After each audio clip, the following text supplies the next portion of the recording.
Is Jillian? Hey, Coach. Are you jealous that this many people come for a presser about Desi and not for your good ones?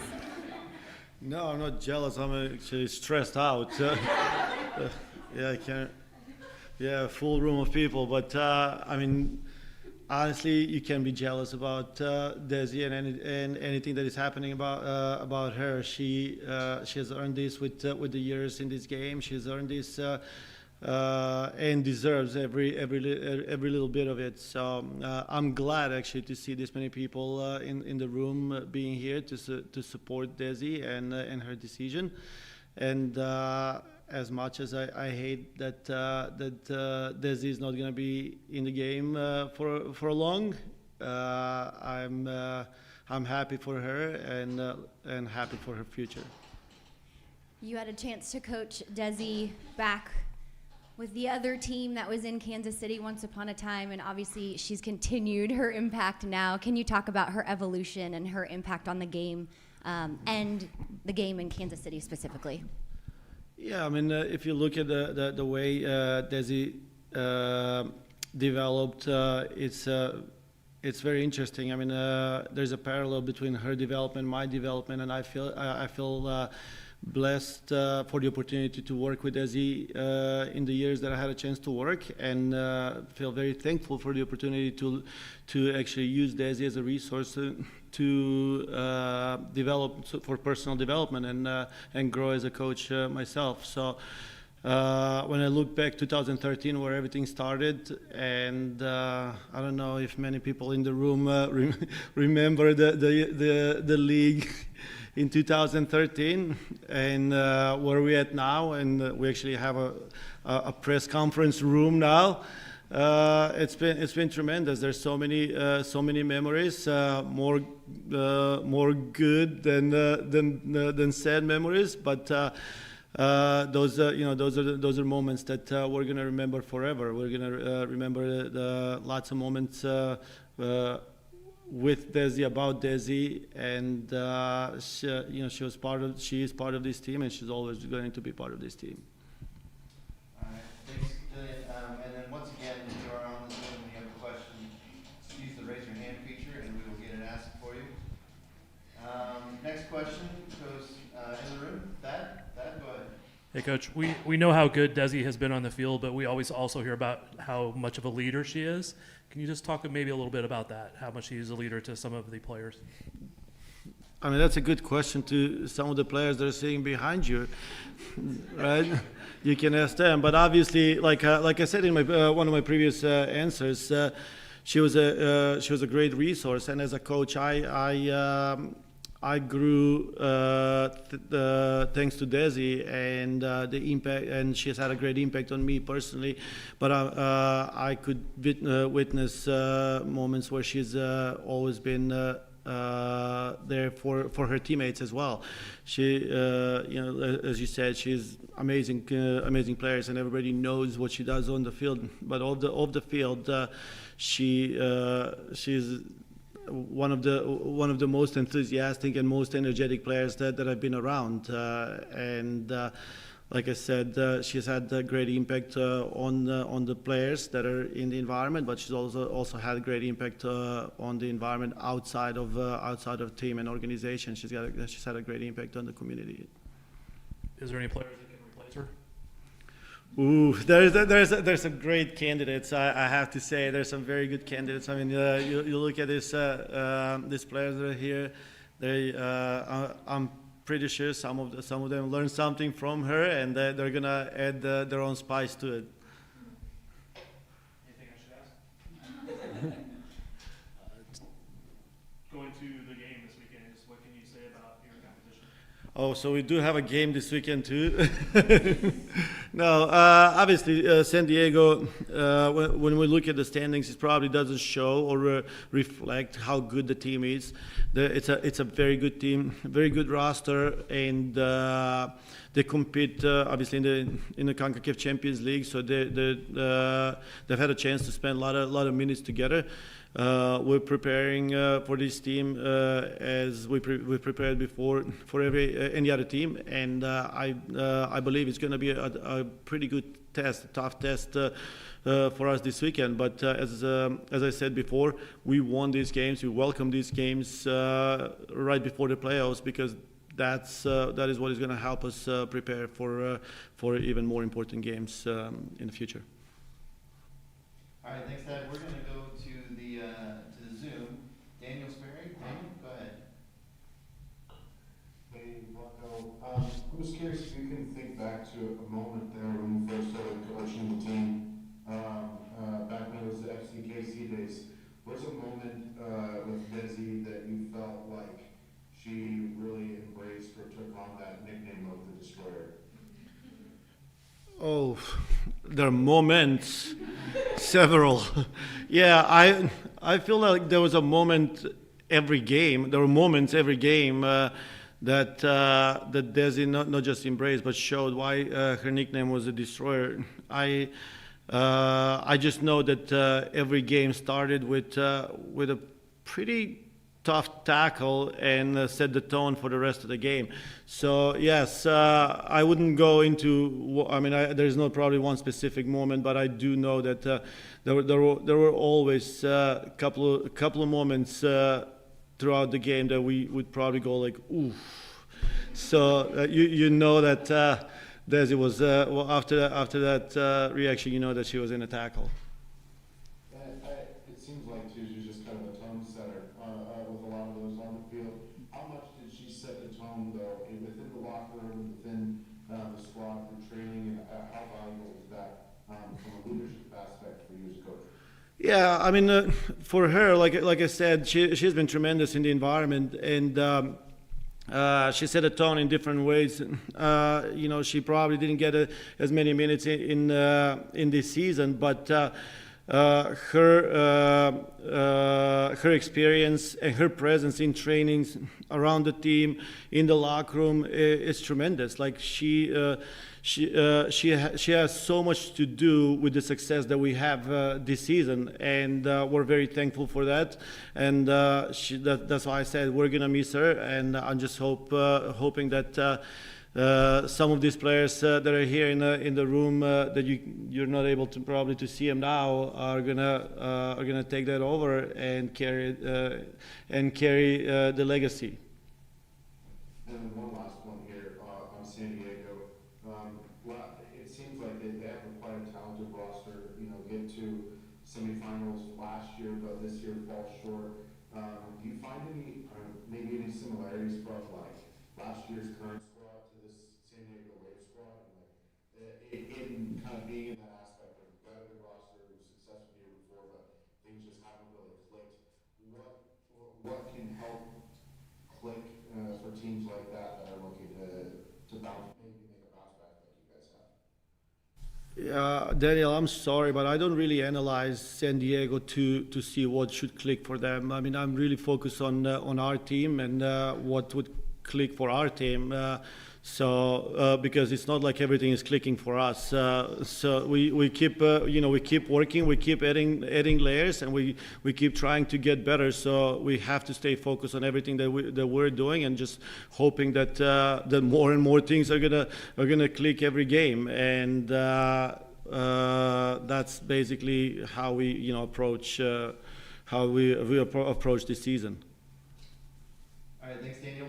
We're going to stay on the Zoom. We have a question from Madison Williams from SI. Hi, Coach. I am currently working on a story about the Currents' first year playing in the new stadium, and since Saturday marks your last home game of the regular season, I was curious if you could describe what the fan environment has been like this season. Fan environment in the stadium. Oh, for the first season. Yeah, obviously it's two different worlds. I mean, you can't even compare it. You can't even talk about the first season in the same time when you talk about this season. You know, first season we played in a high school stadium. in a local here in Kansas City, and it was totally different. Even though we had some fans there, it was different type of fan. It wasn't it was the people that came there was more about just the ones that heard about the team, that wanted to that were curious to see it. Where now there's a true love for the team, there's a true love for the players, for true love for the game, and the fans are like I said, different, more educated, and love what they see now. Love the product. Thank you. And then just another quick question. What has it been like receiving all that support from the Kansas City community over the years, and then specifically this year in your guys' new stadium? It's amazing. It's really hard to describe the feelings when you're at CPKC Stadium and everybody's on their feet, excited for the product that they see on the field.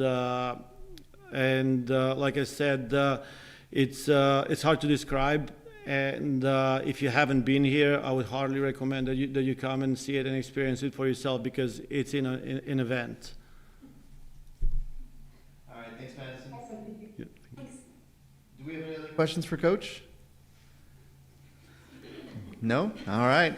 Well, that's it for him. We'll be right back with Desiree Scott. Thanks. We are back here with midfielder Desiree Scott, who a legend is putting it lightly. So I will open it up to her if she wants to say anything, but we'll go to questions. Again, if you are on the Zoom and you have a question, just use the raise your hand feature and we'll get you asked. We can maybe start with questions and I'll wrap up. There we go. All right, first question goes to Jillian. Hey. Hey. First of all, major congratulations. But what does it mean to you to see this room full of the people you told not to come, but your teammates, and I see that coaching staff over there as well. What does this mean to you? It makes my heart very, very happy. Obviously, like, I speak about the connections and the reason why I've played the sport so long, and it's for the people in this room. Coaches, you're great too. But my teammates, like, they're the reason I show up every day. I have friends in this room who, through my soccer career, I'm going to continue to see. You know, we're planning cul-de-sacs and living together and vacations already. Like, these are people who are going to be lifelong friends, and so to see them show up in a moment like this, to be here. We have a game coming up. They could have rested, but they're here in this room taking their afternoons to be here. So it means a lot to me to see that support and see the love that they're showing. And this game is something that you've poured your heart and soul into for years. What do you hope your legacy is as you exit the game? My legacy that I hope to leave behind is one that people remember kind of the person that I am. When I came into a room, I hope I brought a smile to people's faces. I showed up and brought that energy, knowing that I was always my teammates' biggest fans, hopefully being that connector to a group that can unite a group, but also hopefully inspired people with my play on the field. I gave my all, literally, losing limbs, hurting knees. But yeah, I think I'm proud of who I am as a player, and I hope people can just see that I love this game so much. I love this team so much. I love the sport so much. So just feeling that love and passion for the sport, whether it's the relationships or the play on the field.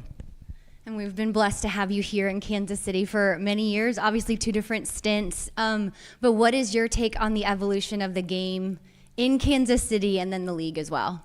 Yeah, 2013, early doors days, changing in my car on a high school soccer field, and now we're doing this press conference in our very first own women's built stadium in the world. So to be a part of that growth through the entire time of this NWSL has been truly special. Not only here in Kansas City, the investment, the commitment, the fans have always been here, which has been incredible.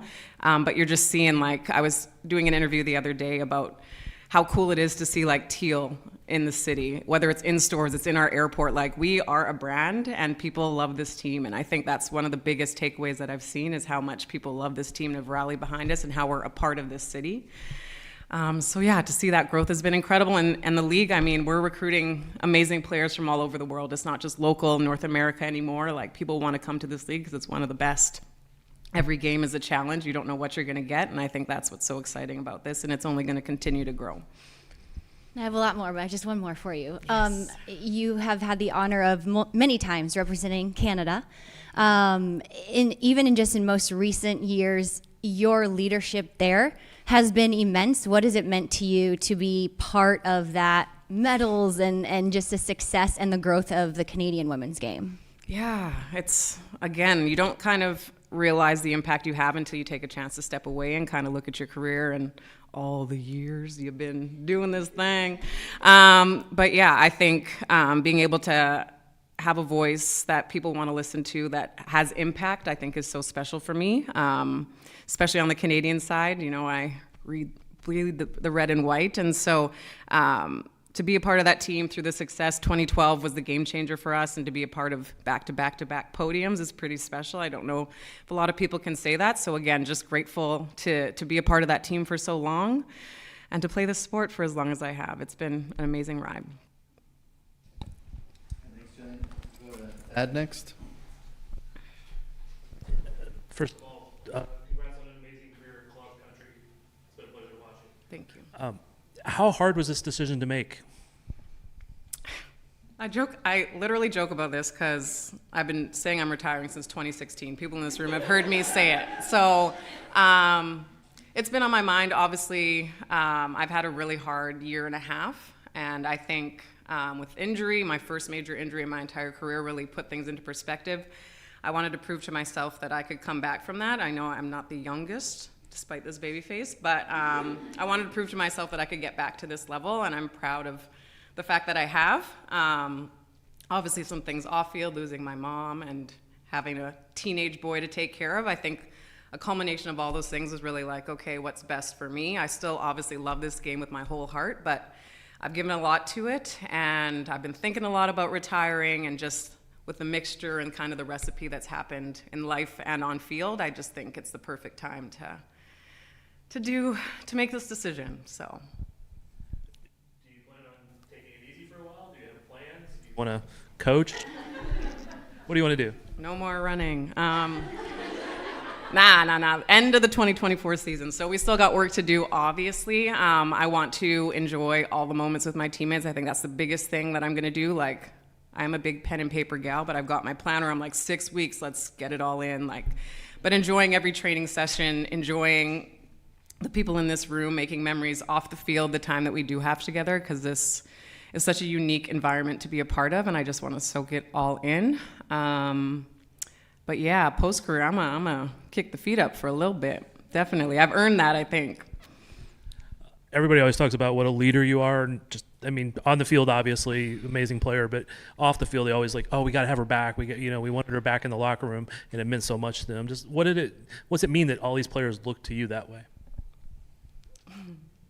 That's so nice, honestly. I just think they want to see my dance moves personally, but no. Obviously, I pride myself on being someone for the team. Anyone asks me, I'm like, team first. And I think just knowing people look up to me in that sense, knowing they care about having me around, I think is just a wonderful feeling. You know, I could be someone that they don't want to talk to or hear from, but they find my words to be worthwhile and to hear, and they enjoy my company. So that's just a special place to be. Who inherits the Destroyer name? I think Coop, actually. She's been rocking people out there. Her or Jericho. I mean, those are top two.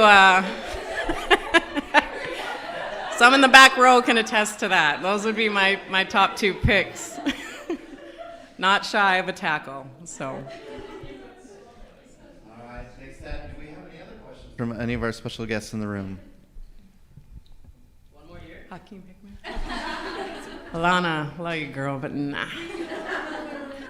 All right, I think that's going to wrap it up for us today then.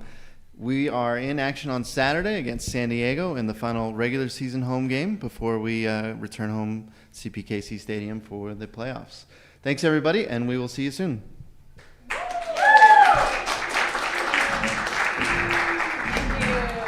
Thank you all. all for coming. You did not need to do that.